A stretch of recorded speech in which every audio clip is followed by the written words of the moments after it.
do these connections play a role in selecting players for the senior national team? Okay, from my experience, it's like this. You have the head coach, okay? And the head coach is not thinking about what Lee wants or what, the fans want. Or he's looking at his CV. He wants to win. Mm-hmm. He has to. That's going on his record. So the coaches, what I know is they come from a good place. But of course, the influence will come. I've seen it, and the pressure is huge. Mm-hmm. Not from FAZ or anything like that, but from the people that feel that their player deserves a chance. When I had Kafue FC, I used to bring players for trials. Eventually when I would be allowed to. Yes. And when I would watch the training for the national team, and I would feel like my player is actually good and should be part of the team. But thinking back now, they were not that good. Because I had center backs who used to just boot the ball. You see what I mean? Mm-hmm.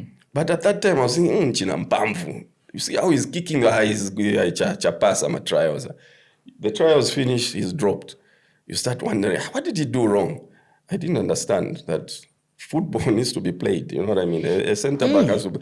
Okay, so to answer your question, no matter how much influence is there, the coach will always pick at least his core starting 11 based on merit.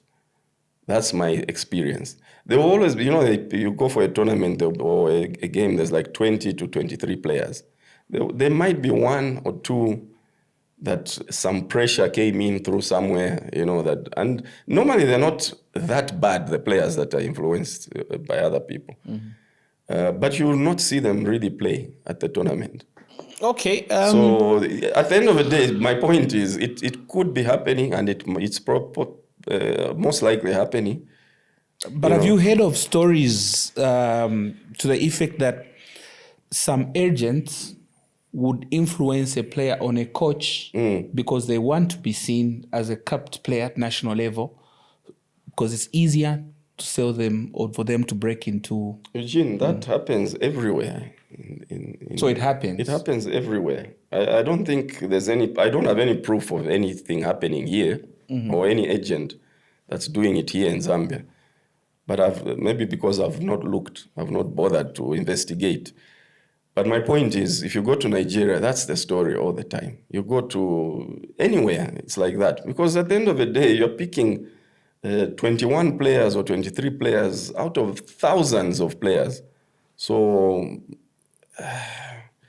I'm not going to comment on something I have no proof at all because it's all hearsay. We all just say it. And we only say it, Eugene, because we're not winning. Yeah, when we win. If we win all the games, no one will talk about there's an agent who's doing this and doing that. For me, this is all this is the challenge of Zambian football. We're focusing on the wrong thing again. Okay, let me ask you this question. When you look at the first 11, you say that ordinarily the coach would pick the first 11 as is based on merit. Do you think or do you feel what we have is the best exceptional? The answer is no. But if you ask me, do I think the coach thinks that and believes that? I would say yes. That's a very political answer. No, it's the truth. So you don't think what we have is the best 11? Like you gave a very good example. Just go around this room. We're all going to have a different starting 11. That's the point. So that's his starting 11. Who's going to argue? If you tell me you're starting 11 and I start arguing with you and saying, no, it's not. I mean, how does that even make sense for me to argue with what you think is the best starting 11? And if I give you the job as head coach of Kafue Celtic and you make your starting 11, that's your starting 11.